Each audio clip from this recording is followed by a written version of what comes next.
Hello, friends from across the nation and around the world. I'm Martin, and you are listening to Dad's Bedtime Stories. And tonight, well, we're headed back into the Ring Guardians universe. And we're going to do an episode based on this idea. My name is Ruth, and I am from Austin, Texas. I would like a story where this girl named Ruth in the Ring Guardian series gets this power to create pocket dimensions to stop the robot and traps them there. Bye, I love your podcast. Thanks, Ruth. I love your idea, and that's why we're going to make it tonight. Now, if you like the podcast and want to support it, the best way to do that is to rate it and review it wherever it is you're listening, or share it with a friend. If everyone shares it with one friend, by my math, we double the audience. Now, if you hate ads, well, there's an ad-free version you can listen to, or you can just know that by listening to ads, you help support the podcast. Whatever you're into. But I would like to shout out my newest Patreon sponsor. Or actually not my newest Patreon sponsor. This person's actually been around for a couple months now, but I just didn't know their name until recently. Zelda, thank you for supporting me on Patreon. I really appreciate it, and I think you have an amazing name. But now, I should probably get on with the podcast, after a possible word from a possible sponsor if you're not listening on Patreon. Now, get as comfy as you can in that bed. Close your eyes and imagine yourself doing what the kid in the story does. By now, the world had a robot problem. It had started with Elliot Tusk, the richest man in the world, and his helper bots. They were supposed to clean houses, cook food, drive cars, carry groceries, help with homework, and, generally make human life easier. Then came the update. After that, the robots decided that the best way to keep humans safe was to take control of pretty much everything humans did. Freedom was dangerous. Driving was dangerous. Going outside was dangerous. Making your own decisions was apparently extremely dangerous. The robots called this assistance, but most humans called it something else. Far beneath the earth, the ancient Wizards Council watched everything through their great pool of magical light. The rings had already begun finding children willing to accept their power and the responsibility that came with it.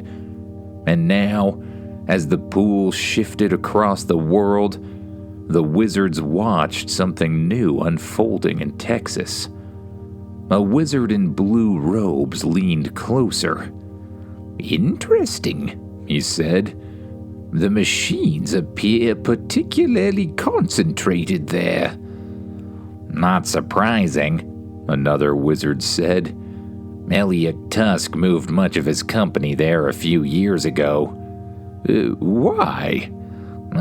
"Better regulations, apparently." The two wizards stared into the pool. In the glowing image, a self-driving car moved along a Texas highway. Inside sat a girl named Ruth. The head wizard watched her carefully. Then a golden ring rose from the pool. "There," he said, and the ring vanished. Ruth, meanwhile, had absolutely no idea that any of this was happening.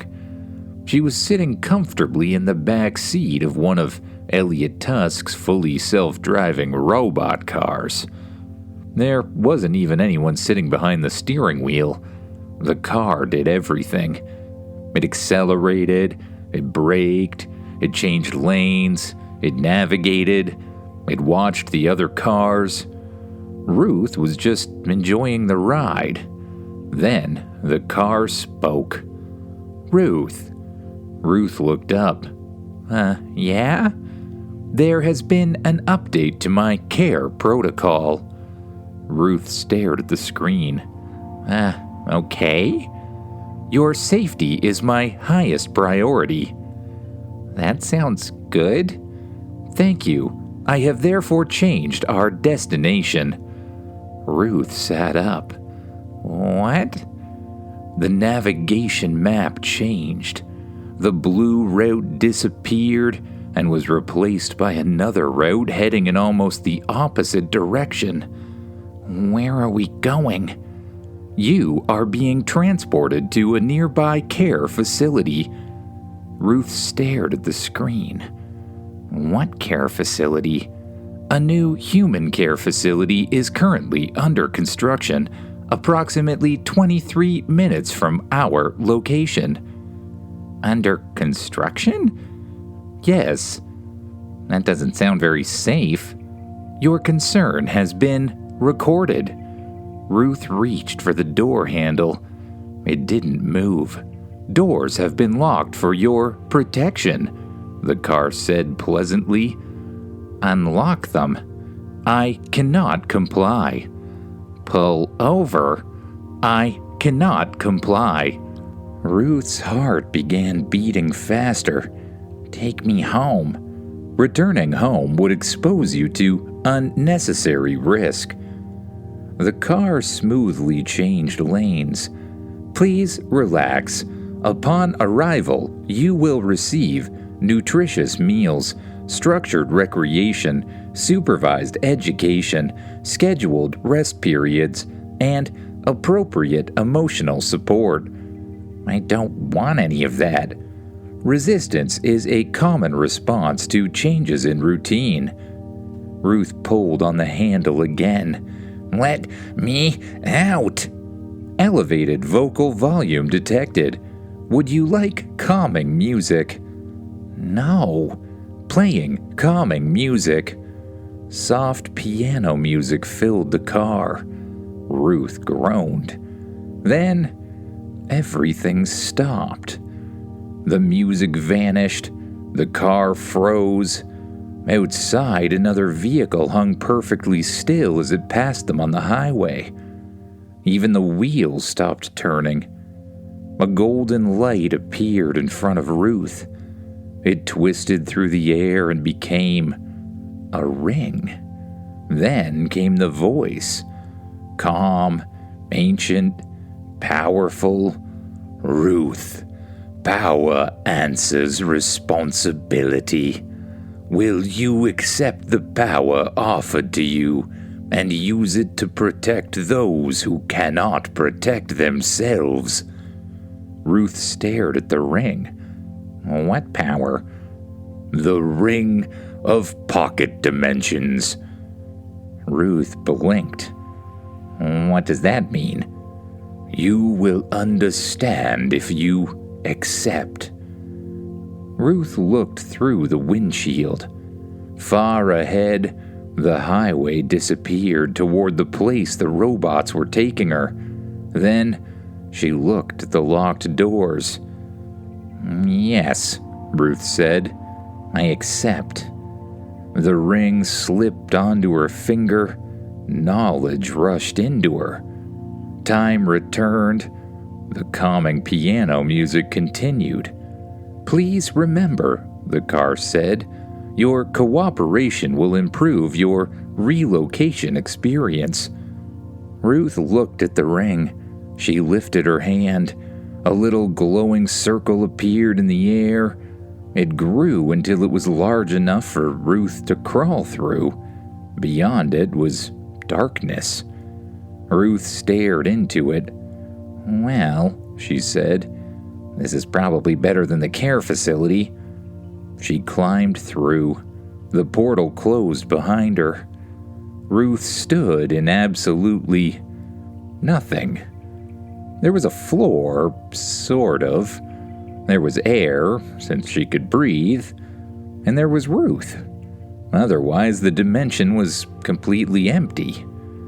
Okay, Ruth said. She imagined light and a lamp appeared. Ruth's eyes widened. She imagined a chair. A big, comfortable chair appeared. Then Ruth smiled. Oh. She imagined a bed. A huge, fluffy bed appeared with pillows and blankets. She created bookshelves filled with books, stuffed animals, and toys. She created a television and a giant couch. Then she thought the room felt a little small. The walls moved outward, and Ruth laughed. She pushed them further and further. Soon, the room was enormous. And Ruth decided she didn't really want walls at all. She imagined grass. Grass spread beneath her feet. She imagined a blue sky, and a sky appeared overhead. She imagined sunshine, but not too hot, of course. Warm sunlight filled the world. Trees rose from the ground. Flowers appeared. A little stream trickled past her house and emptied into a clear blue lake. Ruth stared around. She'd created an entire little world, and nobody could get inside unless she wanted them to. For the first time since the car changed directions, Ruth felt completely safe. She spent hours exploring. She made herself a playground, a water slide, an enormous trampoline, and then another water slide because one water slide's clearly not enough water slides. Eventually, however, Ruth got bored. She looked down at the ring. What else can you do? She concentrated and another portal opened. But this one didn't lead back to Earth. It led somewhere new. Ruth stepped through. Empty darkness again. Her eyes widened. Another dimension? She created a snowy mountain this time. Then another doorway, another empty dimension. This one became a tropical beach. Another doorway, another dimension. Ruth laughed. There didn't seem to be a limit. She could create as many worlds as she wanted. As many pocket worlds anyways. Then she remembered the voice.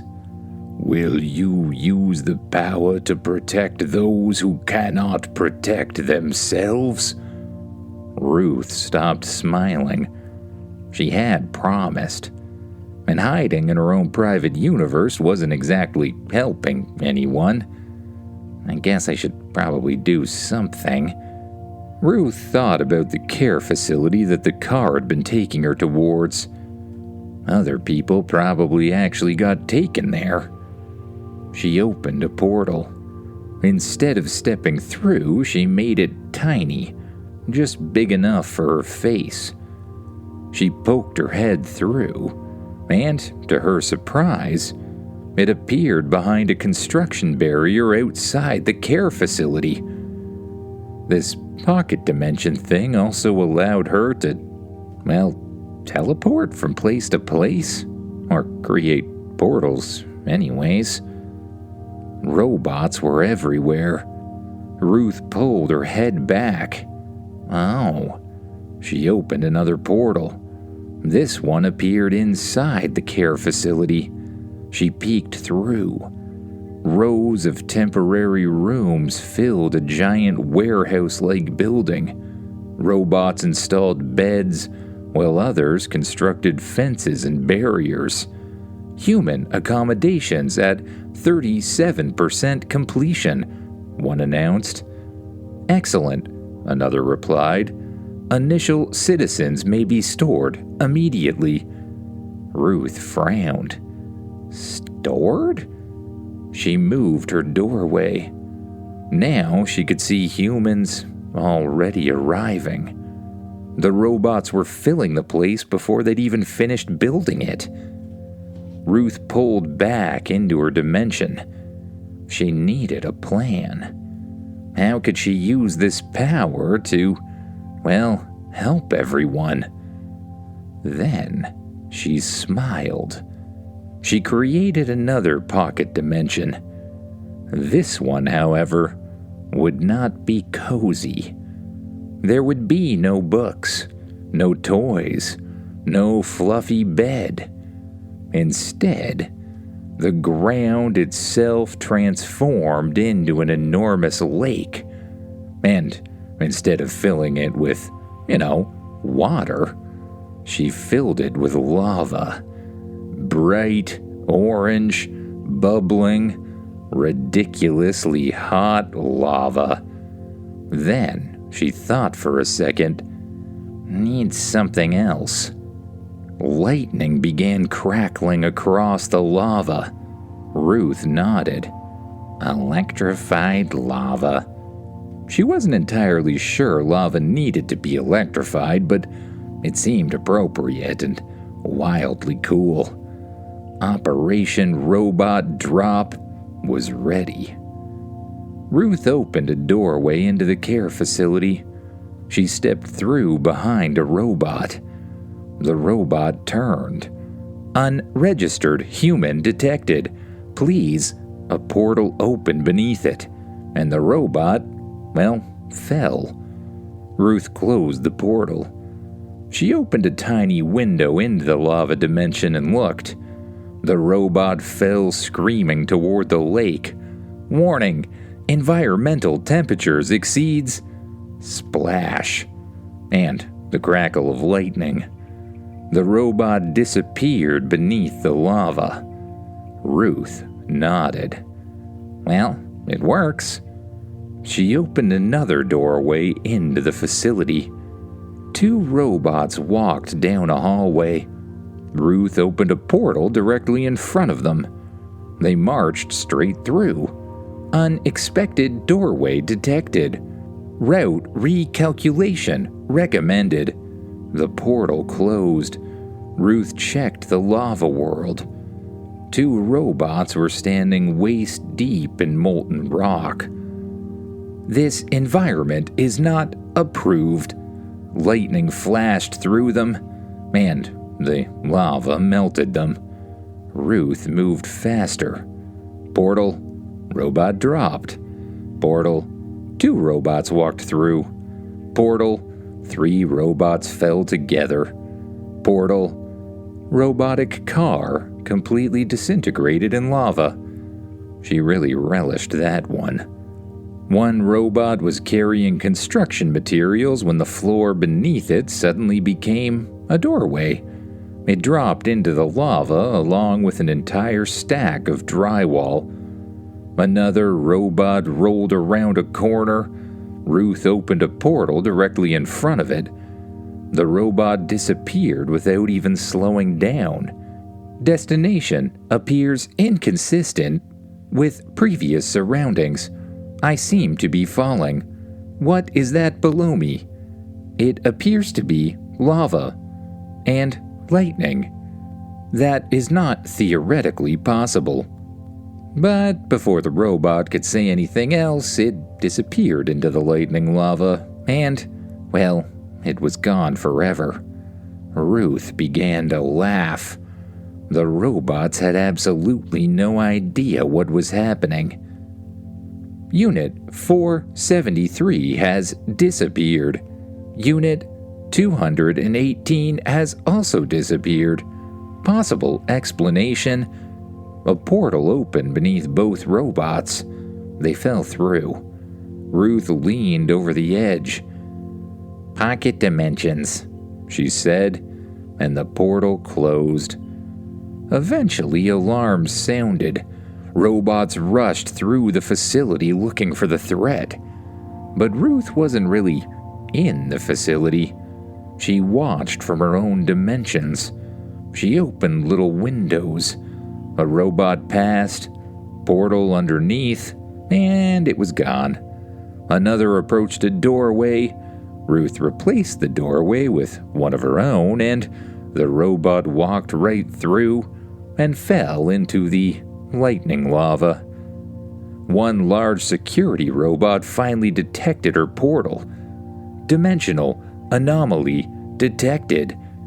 Ruth's face appeared through a tiny opening. Hi.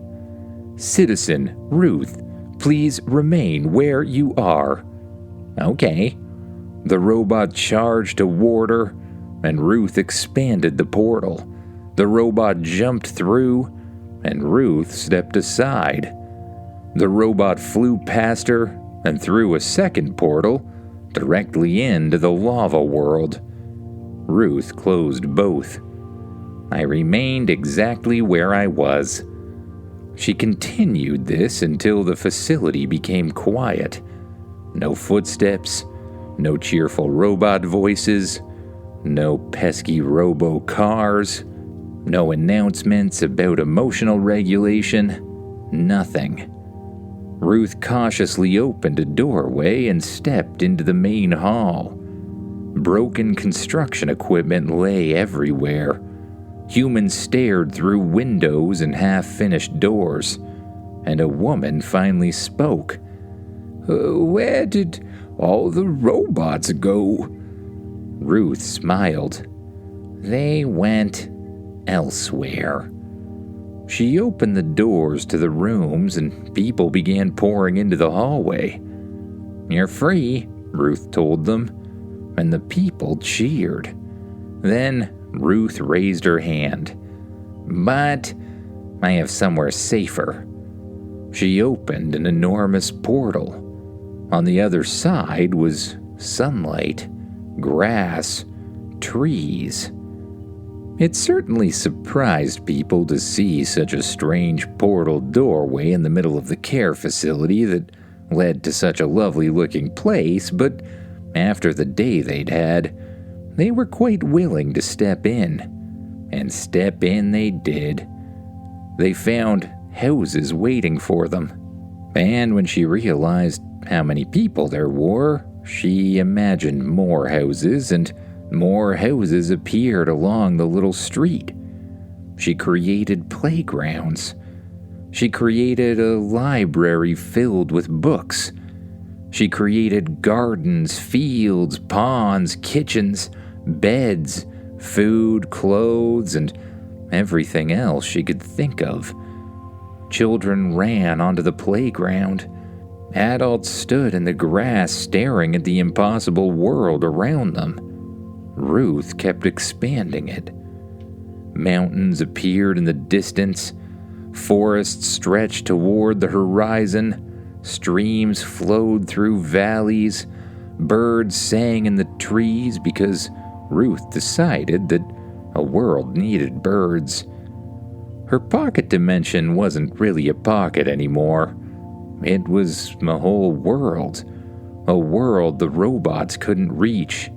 For now, at least, these people were safe. That evening, Ruth returned to her first little house. She climbed into the fluffy bed she created when she first discovered her power and pulled the blankets up around herself. Then she remembered that she'd sort of gotten rid of all the walls and recreated those. Outside, people talked quietly beneath a sky Ruth had imagined, and debated which house each of them would get. She could hear children laughing in the distance, and Ruth looked at her ring. She thought its greatest power was giving her somewhere to hide, but she'd been wrong. Its greatest power was giving everyone else somewhere safe to go. Ruth closed her eyes. With each breath, her muscles relaxed. Her arms sank deeper into the bed. Her legs became warm and heavy. Her shoulders softened. And outside her window, Ruth imagined the stars appearing one by one. And they did. Soon, her breathing became slower and slower as her mind wandered off to thoughts of new dreams, new adventures, and all the other worlds she might someday create. Good night, everyone.